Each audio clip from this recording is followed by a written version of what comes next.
Hey everybody, how's it going? Today we're doing something a little different. We'll be breaking down this roll with Drew, the owner of Hilly & Gracie in Houston's Energy Corridor. As you watch, you'll see me experiment with different techniques. Some I've never attempted on him before, while he effortlessly counters, slicing through my game like butter.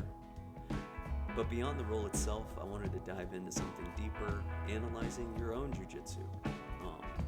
Where are my weaknesses? This is the things that come into my head. Where are my weaknesses? How do I fix them? And what does it take to level up my game? I think self-assessment is pretty important, especially if you've been training long enough. You become your own biggest critic. You know exactly what's holding you back, whether it's bad habits, predictable patterns, or gaps in technique. I've been at this for 20 years and I've gone through every emotion possible. Self-doubt, feeling like I'm not good enough. Overconfidence, thinking I could handle anybody. And humility, getting wrecked and realizing I still have work to do. In this role, you'll see me giving up mount again. I'm pushing, I'm holding, I'm giving it up. He's trying to corner me. And then out of nowhere, try this bicep lock from that position, and it gets a bite. I've never tried it before.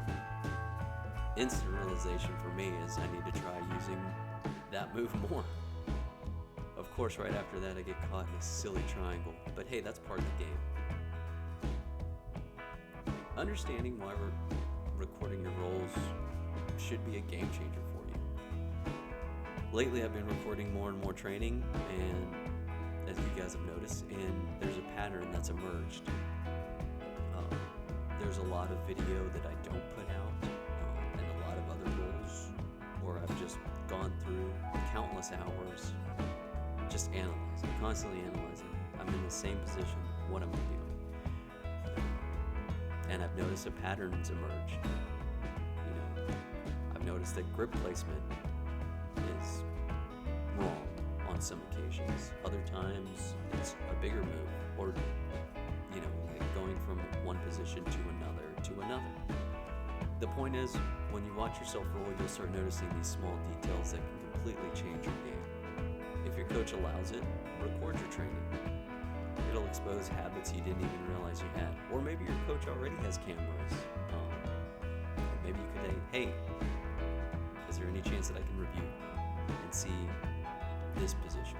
Or I noticed something happened in this roll with this guy, and I'm just having a problem with it. Always ask higher belts. If your coach allows you to record your rolls, record them. And always ask higher belts for help. The Jiu-Jitsu community is full of people willing to help. Trust me, if they have the answer, they'll tell you. Obviously, everybody's going to have a difference of opinion, but find what works best for you and just make that work. Beyond jiu-jitsu, we can focus on supplementing your training. I train 2 to 3 times a week. If I'm lucky, I go for runs and I do kettlebells if I don't feel like running.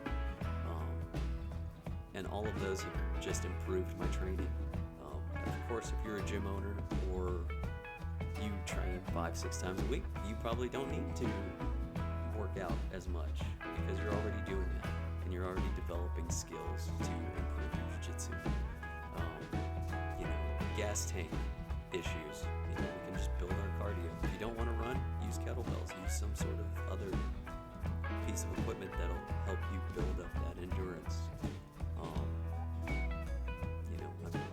I'm a big proponent of lifting weights, even though for the first 15 years of training, I don't think I ever lifted any weights, even when I was competing at a higher level. I would also mention,